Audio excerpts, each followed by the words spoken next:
Alright, lovely. So this is part 2 of the relationship segment. And we left off with the danger of substituting one addiction for another. The first thing someone in recovery needs to consider before getting into a relationship is alcohol or other drug issues can switch to an unhealthy dependency on a new relationship. A study done by Rutgers University shows that our brain releases oxytocin, dopamine, and vasopressin when we are in love, similarly to the chemicals released when taking mood-altering substances. All these give a sense of euphoria when they are around these people.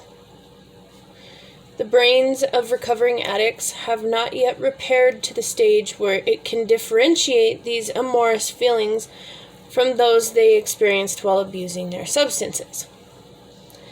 To put it simply, abstaining from one drug, drugs or alcohol, can sometimes leave an empty void, subconsciously replaced by another drug, which is love. Most addicts have forgotten how to form healthy relationships. They tend to rush into things without thinking. Early recovery can be a very lonely time, and addicts are told to avoid certain people, places, and things as they start to rebuild their lives. So, this is why waiting is so important.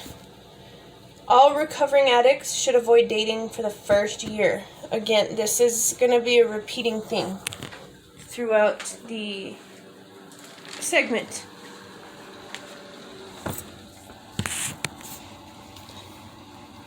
All recovering addicts should avoid dating for the first year of recovery. Most addicts would freely admit that their addiction shattered the healthy relationships they had in their lives, in many cases leaving them bereft of anyone they can call a true friend. As a consequence, early recovery can be an incredibly lonely time, and people in recovery are left with a sincere desire to connect with others. Thus, dating seems very appealing, but loneliness should never be a valid reason to start dating. And that's like in any case, not just drug addiction and recovery. You shouldn't just get with someone because you're lonely, because it's not a good reason. You should get with someone because you like them and because you care about them and because they make you feel good about yourself as well. Instead, it is vital that these recovering from an addiction form healthy, platonic, and fruitful relationships with people or groups who are committed to supporting them on their road to recovery. Jeopardizing emotional growth and self-discovery with dating is not worth the risk, not when it ruins your recovery. What experts say about dating and recovery. What I have listed are some of the most common truths that addiction recovery experts will maintain about dating and relationships during your path to sobriety.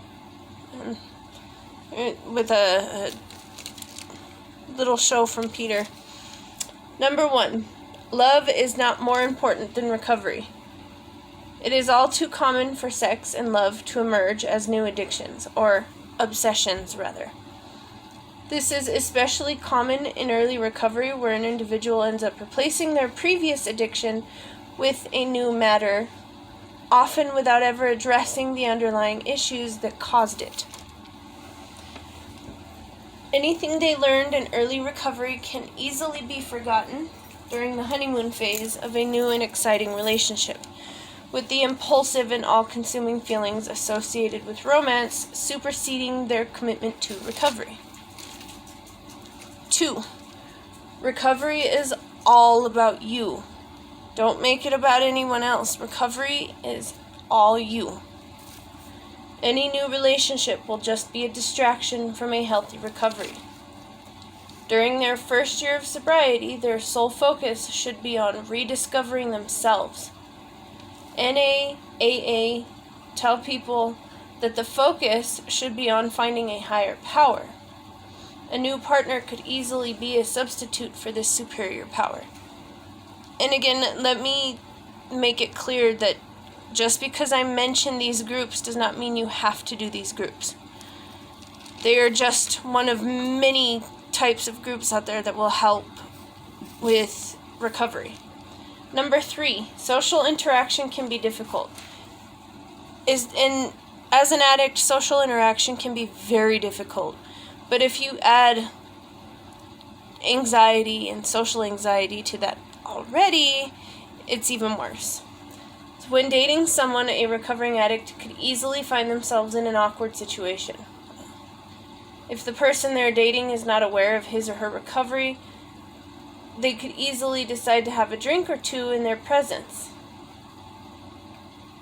They may think inviting them to a party where there are lots of drinks is the right thing to do. Even if they manage to avoid drinking, they could end up kissing someone with alcohol on their lips, and this could possibly trigger them to relapse. And the reason for that is the taste. The taste has been known to set people off. The taste reminds you of what you're missing, and in your brain you kind of go, oh, well, a couple's not going to hurt, but a couple is never a couple. A couple usually turns into 3, turns into 5, turns into a whole night of drinking, and then you relapsed. Number 4. Oh, that was the 3. I'm so sorry. How to date while recovering from an addiction. It is recommended to wait a full year before dating and ensuring that you've developed a strong support system.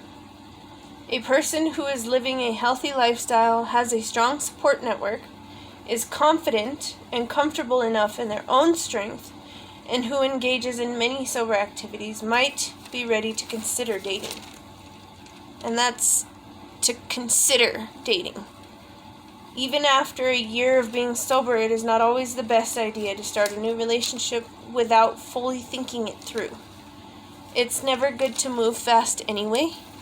You don't want to get into a relationship not fully knowing the person, because then you're going to have problems later on in the relationship.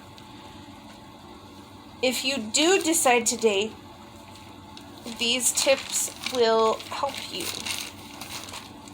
to maintain sobriety while venturing into the dating world. So number 1, making smart decisions.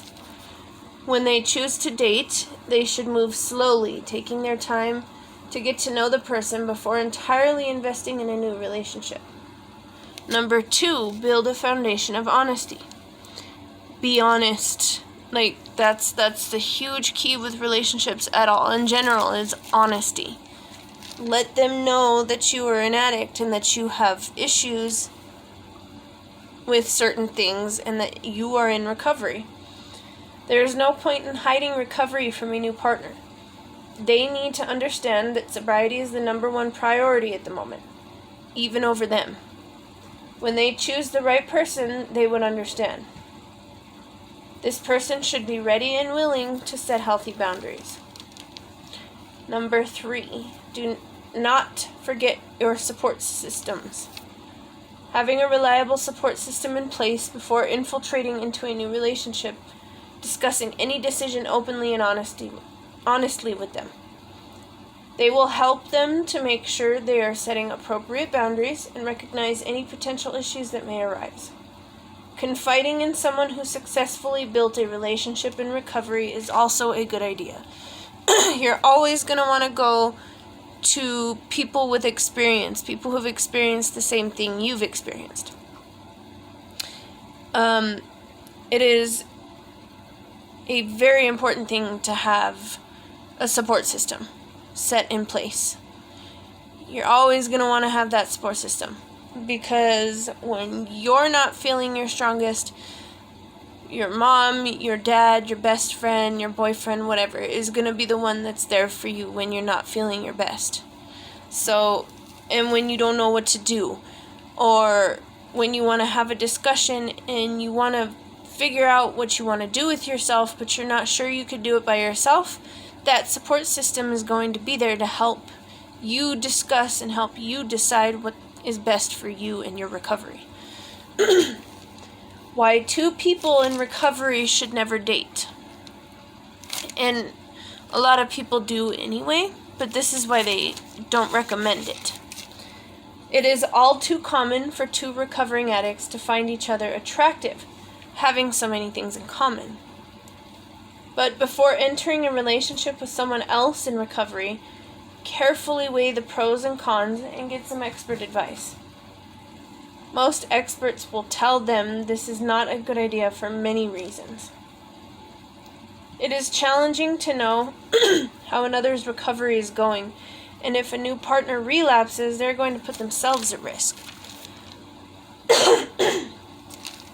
Pardon me. Recovering addicts can also become overly reliant on each other, and unhealthy codependency can very quickly develop. The art of dating is in itself complex, with a lot of emotions, feelings, and behaviors being triggered. Sometimes, as with all relationships, a multitude of factors can lead to issues with communication, trust, and love. Thus, if the relationship does not work, one or both can easily be a trigger into a relapse due to feelings of guilt, hopelessness, loss, or loneliness. So, the codependency part. You depend on the other because they know what addiction is. They have the same struggles you're going through. They may be on a different substance, or they may be just drinking, or, they may be mixing things. But you become codependent on each other because you guys know the same struggle.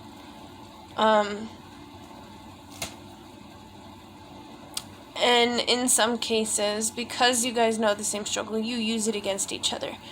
And that's not healthy at all.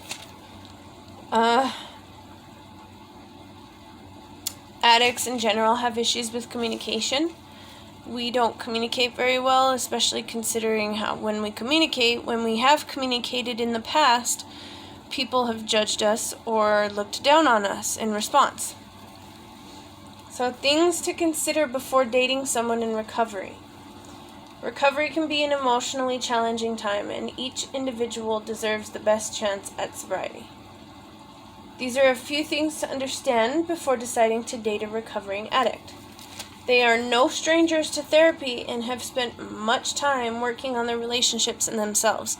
Therapy is not something that any of us looks at as, oh, we're weak, you're weak because you have to have therapy.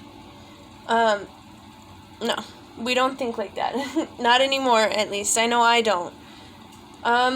They have developed highly tuned and critical relationship skills because we have had to, in order to integrate ourselves back into, normal society. We have had to learn to have healthy, critical relationship skills. They now acknowledge and are more than capable of identifying, processing, and communicating their emotions. Another thing we are taught to do when in recovery is how to process our emotions in healthy ways. And being honest with ourselves and communicating our emotions to our friends, our family, our boyfriends, our partners, our bosses, whatever. They are also more than capable of setting personal boundaries while respecting others. Recovering addicts will never expect anyone to be perfect, having learned firsthand that this type of person does not exist. Because we're not perfect ourselves. We've made horrible decisions and made crazy choices that just are not healthy for us. And I'm one of those people that thought, oh, I have to be perfect. Not anymore, because perfect does not exist in humans, unfortunately. They are committed to integrity, honesty, and making decisions according to the values of their recovery. When you're recovering, you learn to be more honest, and you learn to you learn morals. So you're a lot more morally set when you're in recovery because you start to learn better what's right and what's wrong. They could come with some baggage, and they may be capable of doing and saying things that people find quite unusual. Trauma responses is what I'm getting from this is, we may do things differently, we may think differently, talk differently, act differently, but that is because of the past, and that is because of the trauma that we have been through. It makes people act differently. They may also have a criminal record, some ongoing legal problems, and accrued debts that they may still have to settle. I think every addict ever has had debts that they have had to pay back at some point in their lives. They also made complicated relationships with their families and friends. Because your family wants to take care of you. They give you money and they enable you, which makes them even more guilty because they've enabled you to continue these bad behaviors. So it's a complicated relationship. Friends can do it too.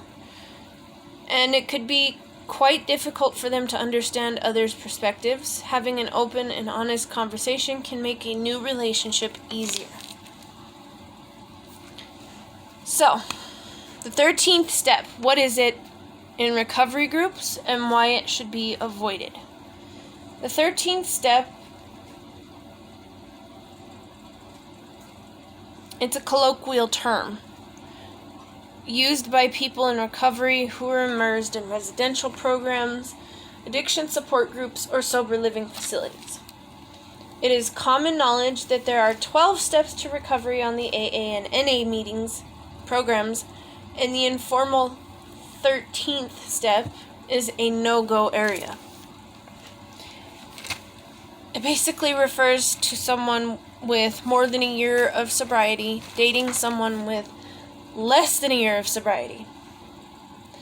Early recovery can be quite a confusing time, and developing an emotionally sexual relationship with someone who is still recovering and therefore vulnerable is out of bounds.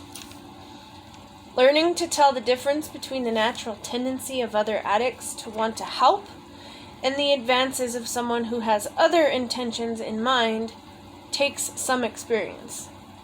So there are people who are going to have that tendency to want to help, but there are also people who have other intentions in mind. And you have to be able to tell the difference, because accepting help is okay, but when you're trying to recover and you're in early recovery, sexual advances are not something you want to be dealing with during early recovery. The easiest way to avoid the 13th step is to find a sponsor who's older than you and not of the same sexual persuasion. If you are unsure of someone's intentions, reach out to another member of the group for their opinion. Only exchange personal contact info such as their phone number, email, Facebook account details, or their address with one or two people who you can trust in your group.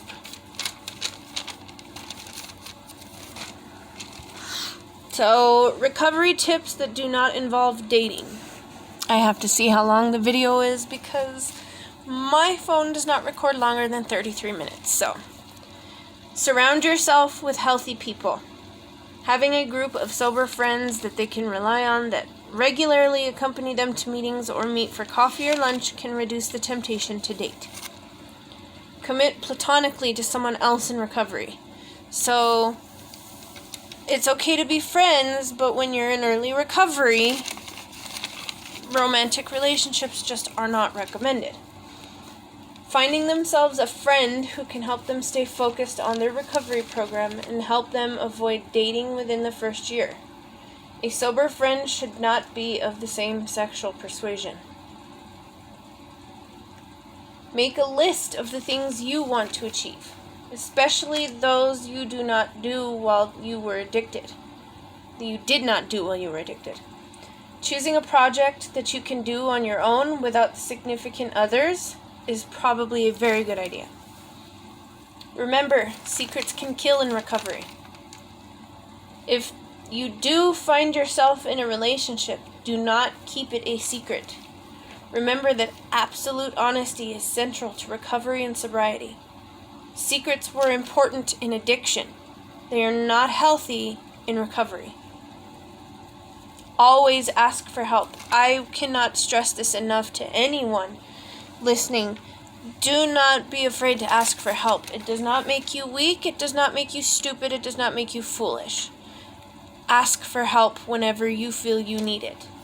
If you do find yourself having difficulty in recovery, it is nothing to be ashamed of at all. It's natural. We're human. It is a human freaking response. It is nothing to be ashamed of if they do find themselves dating. And if they if you experienced a painful breakup, the first thing you need to do is share it with the group, your therapist, or your sponsor, so that they know what you're dealing with, what you're struggling with emotionally, so that you do not get closer to reoccurrence and relapse. So your role as a partner to someone in recovery. Addiction is often deemed the family struggle, as it not only impacts the one struggling with substance use, but everyone they love and have relationships with. Do not undermine your own mental and emotional health if you're supporting someone in recovery. It's okay to be there for someone in recovery, but you should always make sure you're there for yourself too, and that you are taking care of your mental health too. It is integral that you not only stay strong for your loved one, but that you are also aware of your own role and feelings during their journey. I've listed some useful tips to consider when dealing with and supporting your loved one through their recovery. Do take part in any events held by the recovery center, if they allow it, if they allow family members. Try to stay focused on the positive, either in person or over the phone. So if you're talking and you're hanging out with that person, don't focus on the negative. You want to make sure to focus mainly on the positive. Do not become too obsessed with their treatment program. If they stumble, just be there for them. Don't be pushy with the program. Do remember that recovering addicts will need space too. They definitely do. I still need space sometimes. Do not regularly bring up past mistakes, because that can cause reoccurrence too. Do not try to be their only source of support. Always encourage them to continue to go to meetings, therapists, counseling sessions, whatever. It is always best to have a huge, structurally supportive group of friends.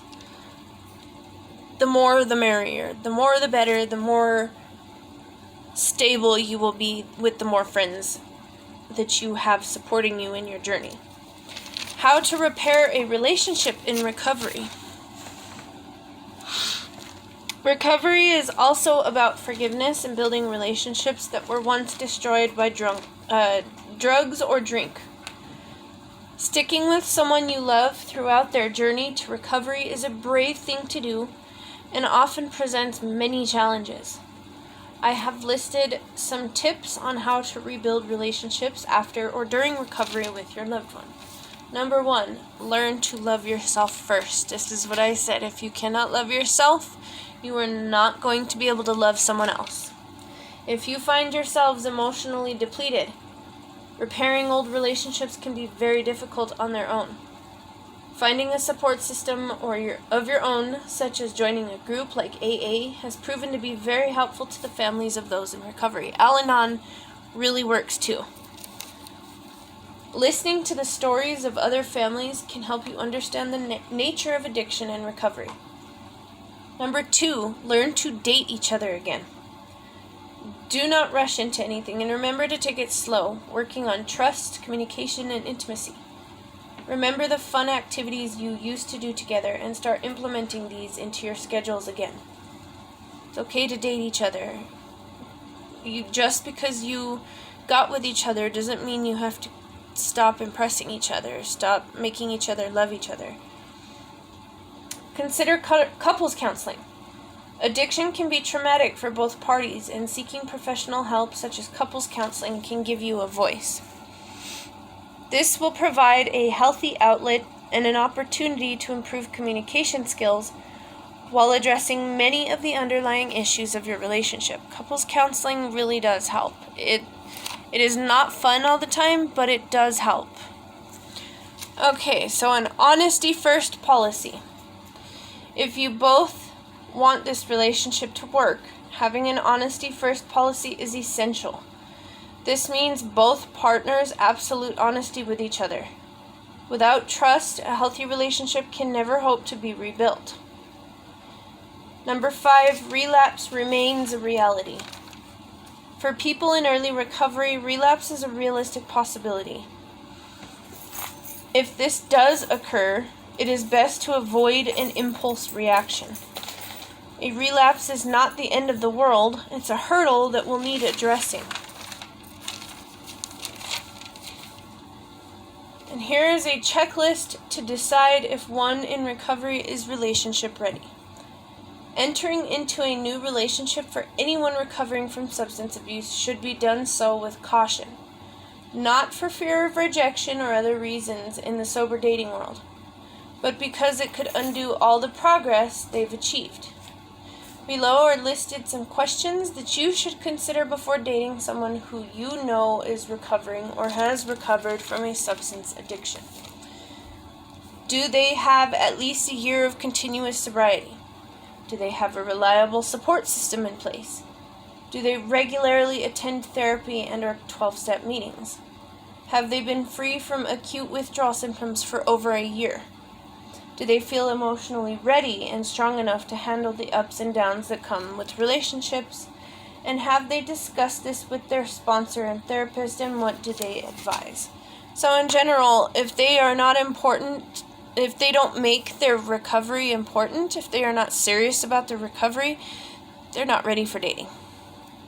So, I'm glad I was able to finish it in two parts. That is the end of my notes. The theme of this is that you must have a year of dating, a year of recovery before dating. Preferably. Even then, a year sometimes cannot be enough, possibly, to learn everything. I'm 7 years, almost 8 years sober, and I'm still learning stuff every day, every week that I go to class, and every time I go to a meeting or a counseling session, I'm learning something new. Every time I do research for these segments, I'm learning something new. So, in early recovery, it is all about you. You have to concentrate on yourself and what you're doing for yourself. And when you have yourself stable and you know what you want and you know